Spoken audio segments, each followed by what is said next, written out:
Hey, what's up, everybody? True Boxing here. Thank you for coming back to Get Hit with the Truth. So today I am starting a new segment that I'm going to be doing every couple months, as I do with my Champions Report. Champions Report, I do those, at the end of every second month. So February, April, June, August, October, and then the end of the year Champions Report.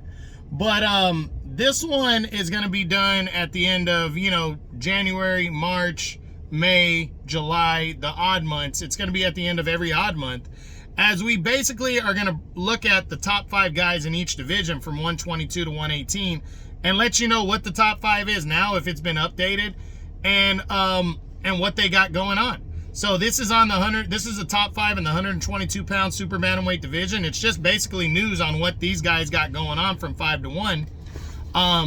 And that's it. So before we get into that, though, if you could smash the like button, leave a comment, subscribe to the channel. I really do appreciate any and all support that I can get. Trying to build my channel up, and I appreciate the love. If you want to give me a thumbs down or a bad comment, I'm okay with that. Do what you feel is right and be real with me. So the top 5 at 122 super bantamweight now. Really, everybody pretty much stayed in the same position from the end of year top 10s, except somebody moved into the top 5 and it dropped Liam Davies out. So at the mid-year top 10, we'll discuss all those. But number 5 now is Azat Hovhannissian, former world title challenger. February, Hovhannissian went to war in what I believe is going to stick as the fight of the year against Luis Nery, and he fought his ass off in a great toe-to-toe battle and lost. He got stopped in the 10th or 11th round of that fight. Very competitive, high octane, a lot of punches thrown, very good matchup, and nothing to hang his head about. What he's going to do going forward, we won't know. And I don't think we're going to know until the end of the year, to be honest. But it was just a fantastic performance out of Hovhannissian. And it was a great fight. And you guys should definitely watch it, if you didn't get a chance to see it. Number 4 for the top 5 at 122 goes to former 2-division world champion Luis Nery for his he fought in February against Hovhannissian in the fight of the year, and he knocked him out. So impressive performance. He was up early, and then Hovhannissian started to take over the second half of the fight. It was very close, and then he caught Hovhannissian cold with a hard left hand, stopped him impressively, and is now the mandatory challenger for the WBC title at 122 pounds.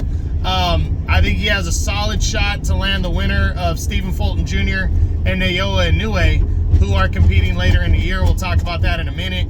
And he has plenty of time to recover because they're not fighting until July. So Luis Nery knocking on the door for a title fight. Number 3, dropping 1 spot for number 2, is the WBA, IBF, and undefeated unified super bantamweight champ, and that is Murajan Akhmadaliev, or MJ. He has not fought, but April 8th, he will be making a mandatory defense against former world title challenger Marlon Tapalis of the Philippines. Should be a good one. That's on a DAZN undercard. I think MJ is going to walk away the clear victor here. I think he's going to stop Tapalis and retain his 2 belts. And I think MJ, after that, could be the guy challenging the winner of Inoue and Stephen Fulton Jr., especially if the winner is Inoue, because I think Inoue can draw anybody from their network, their platform, to fight him because he's such a big name. So we'll see. But again, April 8th on DAZN, MJ versus versus Marlon Tapalis. And then number 2 in this division, 122 pounds, dropping 1 spot from number 1, not because of anything he did wrong, just because somebody else moving in, and that is the reigning WBC WBO unified world champion, Stephen Fulton Jr. Stephen Fulton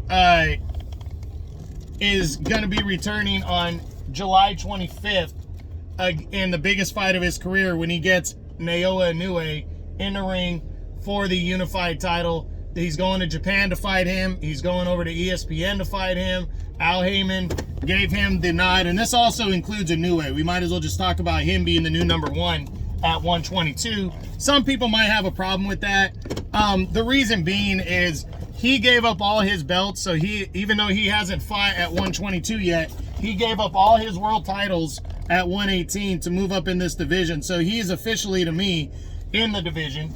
And I believe he deserves to be ranked higher than Stephen Fulton Jr. because he's done more in boxing so far. So any arguments? Hey, I'll go back and forth with you on it. I'm fine with it. But in my opinion, Naoya Inoue is the new number one in this division, and I have no doubt about that. So that's it on the top fives, and Inoue is the number one fighter at 122 pounds. And again, the fight with Stephen Fulton Jr. in July is going to be huge. We'll talk about that more though, guys, when at the next top five report.